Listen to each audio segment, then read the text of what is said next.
I feel like I've just had the opportunity to work with so many incredible artists on this show. And so to be able to work with amazing people in the height of their craft, I feel like it's kind of lifted me up and challenged me in so many ways.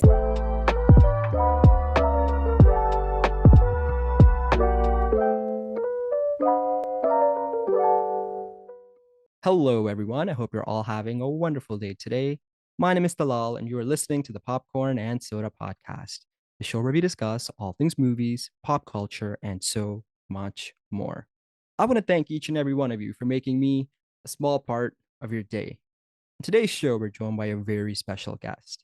You know her from the acclaimed CBC TV show Little Mosque on the Prairie, alongside with multiple guest spots on shows such as Supernatural, The X Files, Riverdale, and The Flash. She can now be seen as Rani Singh on Netflix's Sweet Tooth, which is now streaming its second season. On the show today, the very talented Aliza Vellani. How are you, Aliza? I am great, Dalal. How are you? I am doing fabulous. And thank you so much for coming to hang out on the show today. And before we deep dive in all the fun stuff we're going to talk about today, this is what I start off with everyone. How have you been over these last few years? We are living in this crazy, ever changing world, especially for someone in the creative arts. As the Yeah. world continues to recover from the pandemic, what did the last few years look like for you? Oh, that is a big question. I feel like Sweet Tooth has been the majority of my experience the last few years. I've been in New Zealand back and forth. So really over the last year, I've been settling back into Vancouver, BC and enjoying a little bit of the quiet time with some gardening, some walks with the dog. So that's actually been really nice. I've been able to find a little bit of peace amidst the chaos that was the last few years. Yeah, that's great to hear because I know it's for various people, depending on where they live, their walk of life. It has been a rocky situation. It could have been a difficult one for a lot of people as well. So I'm happy to hear that the last couple of years have been all right on you. All I right, know all right. they've been all right. I'm sure there's things we can all take away from just everyday things that we can apply to our life in the last few years. So I'm glad that you're doing well. And hey, I'm glad that you're off doing such great things with something as Sweet Tooth Season 2, which is now streaming on Netflix. So let's dive into that. How excited Yeah. were you when this season dropped? With season two, this was a long time coming because we started filming season two back in January of 2022. So it's amazing when you get to spend a few months working on such a big season and then having to wait to share it with everyone. I'm one of those people where I find it very hard to keep those kind of secrets, especially when it's been such an incredible experience. So, if anything, it's been more of a relief because now I get to share all of those experiences and talk to all of my friends and family of all the amazing moments that we had filming that season because it's very larger than life in many ways. It really kicks it up a notch from season one. Yeah, that's one thing I really enjoy about the show is that it's the way it's shot, the way it looks, the aesthetic of it. It really is one of those like fantasy sci-fi shows that's almost so grounded in many ways, but just the human element of it as well. And were you shooting like in New Zealand? I'm just curious in terms of like protocols for on set and whatnot during pandemic. How did you find that? And was it more so of a loose kind of set in terms of that, or was it very strict in terms of testing and just shooting schedules? It was very strict, and really, there were 2 different, experiences that we had. Season 1, it was very much that COVID zero policy with New Zealand at the time, so we still had a lot of very strict rules, but we more or less knew that we were safe because we were regularly testing and there wasn't any COVID, in the country at that time. Season 2, however, that was really the first time New Zealand had experienced a wave. So we still had the same protocols. We were consistently testing. We were wearing PPE. We were having many ways of being safe, but it was also a little bit nerve wracking at times because you would sometimes see, people get sick or we had to isolate at certain times. So really, season two, there was a lot of self care that we had to bring into the mix, along with obviously the precautions that we all were taking. So it was very strict, but what I'm really grateful for is the show also prioritized a lot of mental health because it is really scary when you're working on a show and you have all these deadlines and you have all of this stress of all of these amazing big sets that you're working with. And even having one or two people that can't make it to set that day can make a big difference. So it was amazing that we all created a supportive environment when we all had to be really, really safe. So it's very funny to think back now and go, wow, we really had a lot of precautions put in.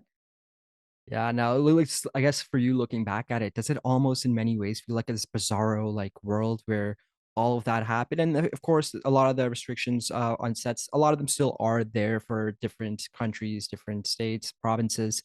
Looking Yeah. back at it, what was like something that you took away from that for the better in terms of just how set life can improve based on some of these things that were implemented?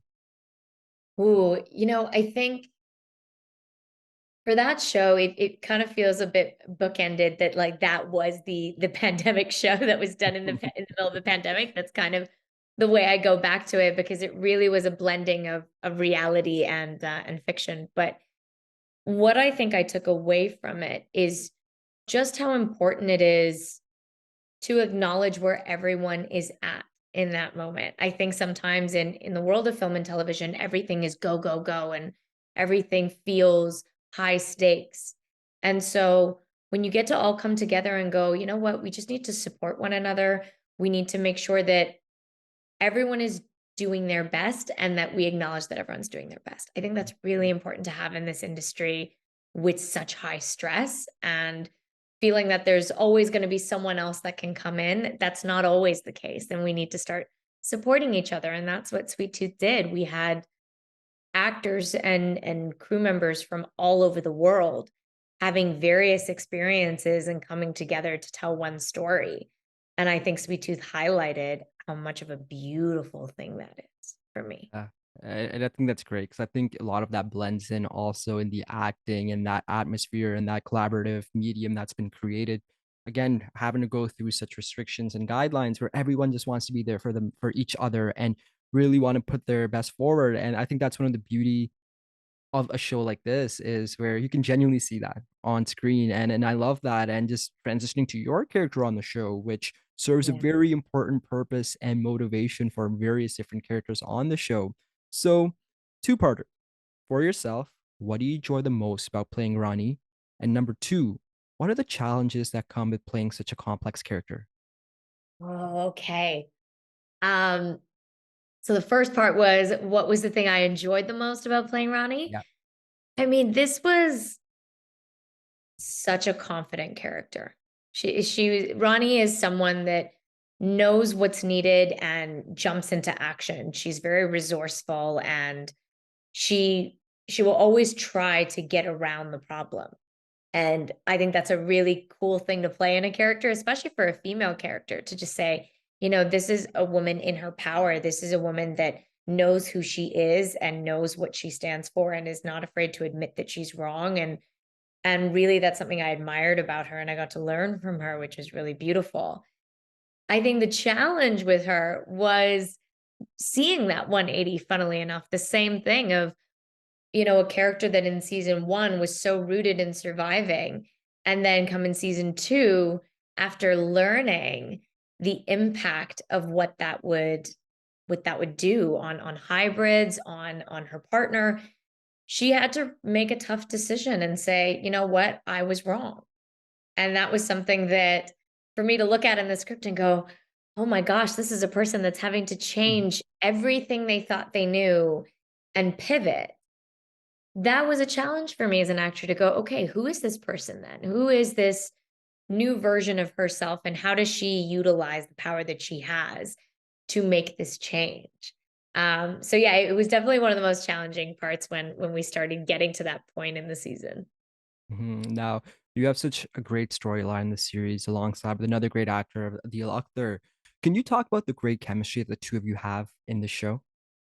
Oh wow. Yeah, working with Adeel is always amazing. I mean, I'm constantly in awe every time I watch him work, and I think it was a gift that we were able to work so well together. We really were able to complement what each of us had learned about our own characters. And when we came together, we really got to just play on set and find where these two individuals were together and how they worked together. And I think that's really what a marriage is. So it was lovely that that kind of played into it, that in playing a married couple, we also had to learn how to work with each other, work separately, and find a way to create this magical character that was in season one just so on the same page, and then kind of pull them apart a little bit in the second season. So for me, it was lovely to work with him and to learn from him as well. So that was a very special moment for me. Mhm. Now, this Sweet Tooth universe, it's just like I was mentioning earlier on, it's so rich and so beautifully created. So, taking yourself out of it and just as a viewer watching the show, what do you personally enjoy the most about this show? Oh, I mean, I could go on and on. Mhm. I think something that I admire so much is the amazing directors that we have on this show, both in season one and season two. They really found a way to provide such beautiful imagery, but also just show such complex characters in such a grounded way. So every time I do watch it, I mean, there are so many different storylines. If anyone who's watched it will find out, is that, for me, I was filming most of my scenes fairly isolated in one storyline. And so as a viewer, getting to watch all these other stories play out was such a joy just because I got to know those actors as well and hear about their experiences with their characters. So that was the joy I got. Is I got to watch, I would say, half the series as with fresh eyes, and I was a new spectator. So it was really really beautiful to do that as well. You have like a favorite character just as a viewer, as a spectator that you just enjoy watching? Okay, that's a challenging question. I don't want to pick favorites. Um, you know what? I would say that I experienced so many different emotions with each character, but I've always loved what Stefania Livy Owen brings to Becky or Bear. She's such an interesting character, and the way she evolves, it was so interesting to watch that character blossom and become like she's coming of age as well. So that was a character I absolutely just have a special place in my heart whenever I watch it. So the show comes out. Season one was just very well received. And then same thing with season two, which is of course both are now streaming on Netflix for people who have yet to check out the show. I highly do recommend go checking it out. So in terms of future seasons or where potentially you'd like the Sweet Tooth story to go, where would you personally like for your character to keep going? And then potentially just even overall, like the story of it. I don't know if I can say. Ooh, I don't want to. okay. I don't want to give anything away. But really, with season three, I think it's going to be so exciting for everyone. And I think after you watch season two, I'm actually more curious to get your thoughts. What do you think happens to Ronnie? Because Ronnie has this very open-ended journey ahead, and it's been amazing to hear other people's perspectives on where they see Ronnie. You know what? So here's the thing. I haven't finished season two just yet. So I'll send you a DM on what I think is gonna Good. happen to the end of that because I'm Please enjoying do. everything that I'm seeing so far. And you know what? The fact that you brought that up, it really gets me thinking because I think it's from where I am, there's a lot of open-endedness that's already going on and the evolution of Ronnie from season one to two. So you know what? I hold me to it and I will get you an answer for that. Great. Yeah, because I don't want to give anything away, but I also know that Ronnie's ending is a big one. So I want to savor that and allow everyone to have their own little guesses of where Ronnie's journey goes. Right on. So now just shifting back to you and just you looking at what Sweet Tooth has done for you, for your life, your career, just season one and two, going into shooting season one and now being out of season two being released. How have you personally changed as an actor throughout this entire process? I feel like I've just had the opportunity to work with so many incredible artists on this show. And so to be able to work with amazing people in the height of their craft, I feel like it's kind of lifted me up and challenged me in so many ways to become a better actor or to learn more about the art of storytelling. And Sweet Tooth has really made me a better storyteller because it's great as an actor to want a role for yourself and to have your own selfish wishes for a character, but it's even better when you get to zoom out and look at the bigger picture and go, okay, what makes the story great? What makes the story better? And when you start doing that, it opens up so many doors for you as a storyteller to go, you know what? It isn't about just what I want for my character, what I want for the story. It's what the story needs as a whole. And I really feel like that's what Sweet Tooth embodied. And that's what the producers, our showrunner, Jim Mickle, our directors, they all came in with that same intention of what makes the story better, what gives the story a different direction, how can we evolve this. And that was a beautiful takeaway that I had, and I think that's made me better as a performer as well.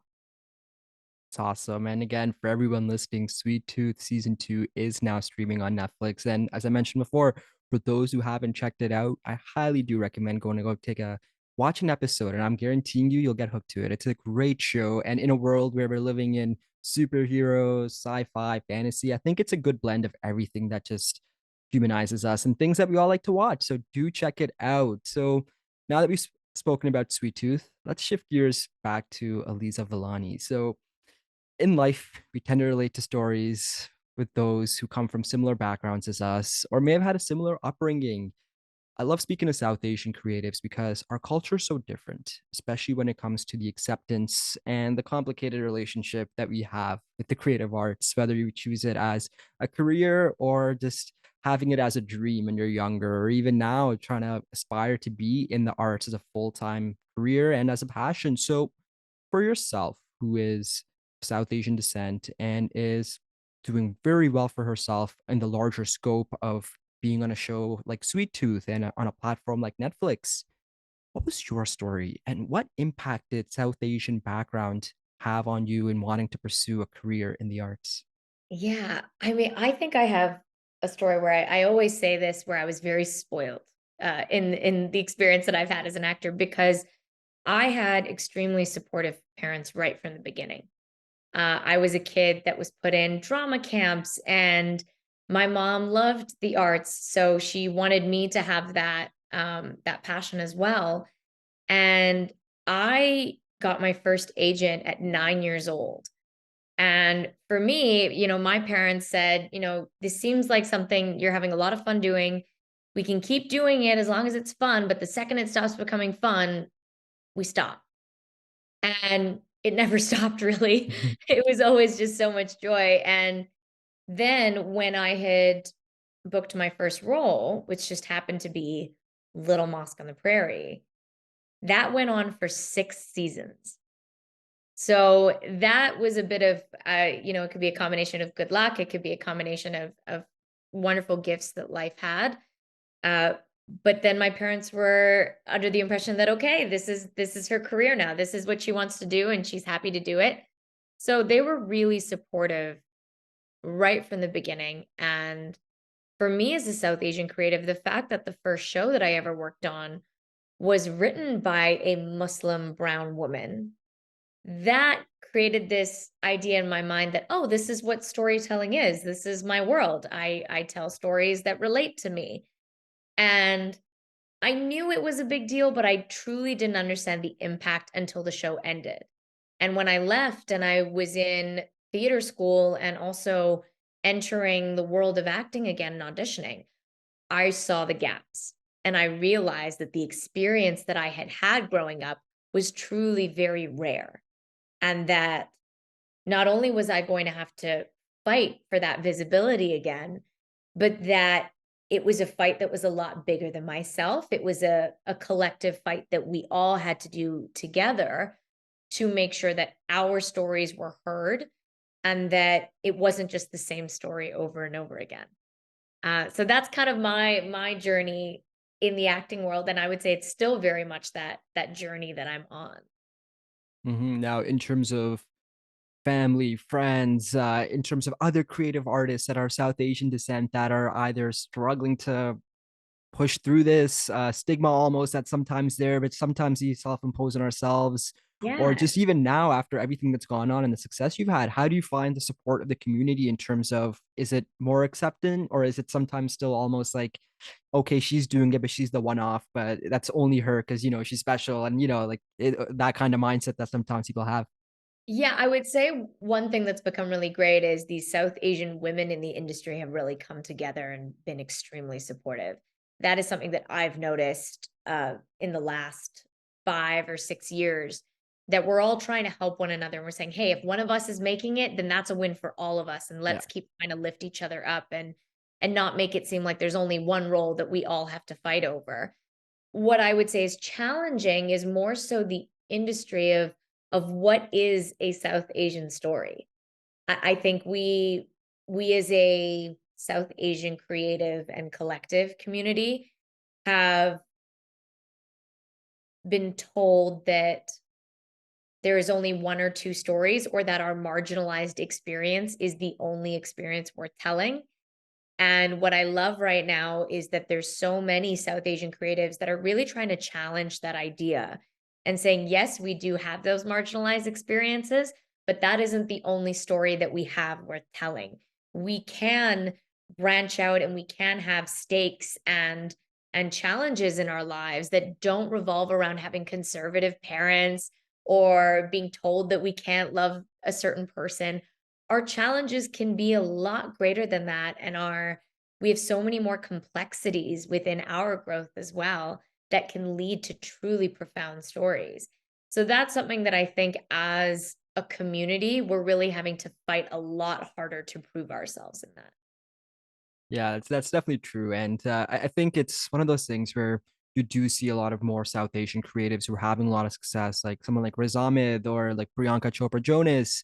It's Yes, you no longer have to like justify that, hey, here's a brown guy or a brown woman, and she's super Muslim or she has to be home at a certain time. Like the way society looks now, like look to your left, look to your right, all of our neighbors, they're all from different backgrounds and different races and you don't have to justify anything. It's just the way the world looks. And I think the more Hollywood and the more creatives that start to pursue this and really push for it, and just even creatives that are behind the camera in the writer's room, just kind of, and like a show like Miss Marvel that definitely put a lot of emphasis on this, is sometimes you don't have to justify everything. Just make it just like a normal story, just with someone who happens to be Muslim, South Asian, whatever their background is.